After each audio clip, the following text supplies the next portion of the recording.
અમદાવાદ સ્થિત યુનિવિયા private limited agri input ક્ષેત્રમાં એક ક્રાંતિકારક પગલું ભરવામાં આવ્યું છે. કંપનીએ ડીલર્સ પાર્ટનરશિપ આધારિત નવો મોડેલ રજૂ કરીને પોતાના ડીલર્સને ઇક્વિટી ભાગીદારો બનાવ્યા છે. ઇક્વિટી ભાગીદાર બનાવવામાં આવ્યા છે. ગુજરાત અને રાજસ્થાનના આશરે 50 ડીલર્સને આ પહેલમાં સામેલ કરાયા છે, જે ઉદ્યોગોમાં એક મહત્વપૂર્ણ માઇલસ્ટોન તરીકે જોવામાં આવી રહ્યું છે. કંપનીનું મુખ્ય વિઝન ખેડૂતોને વધુ સમૃદ્ધ અને ઉત્પાદક બનાવવાનું છે. યુનિવિયા પાસે બીજ પાક સંરક્ષણ અને પાક પોષણ ક્ષેત્રમાં 55થી વધુ બ્રાન્ડ્સનો મજબૂત પોર્ટફોલિયો છે. આ સાથે જ યુએસએ અને યુરોપ સહિતના વૈશ્વિક બજારો સાથેની ભાગીદારીથી ખેડૂતોને આધુનિક ટેકનોલોજીનો લાભ પહોંચાડવાનો પ્રયાસ પણ કરવામાં આવી રહ્યો છે. મેનેજિંગ ડિરેક્ટર રવિ વરમોરાએ જણાવ્યું છે કે ડીલર્સને ગ્રોથ પાર્ટનર્સ તરીકે જોડવાથી વિશ્વાસ અને સહભાગિતા વધશે. કંપનીએ કર્મચારીઓ પાસે ESOPની જે ખાસ જાહેરાત પણ કરી છે. ડિરેક્ટર કેતન મોદીએ જણાવ્યું છે કે આ મોડેલ સહયોગ અને નવીનતાને પ્રોત્સાહન આપશે.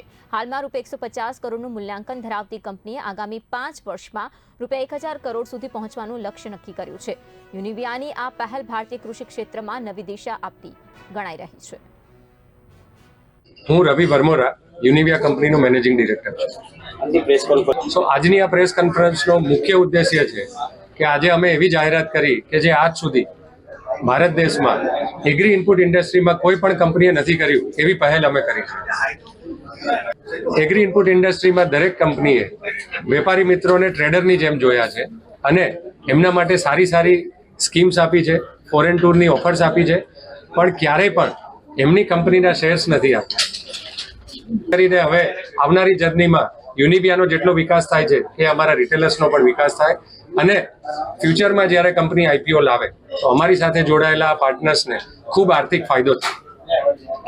કે એક રિટેલર સાથે 350 થી 500 ફાર્મર્સ જોડાયેલા હોય છે અને આજે યુનિવિયા સાથે 2000 થી વધારે રિટેલર્સ જોડાયેલા છે.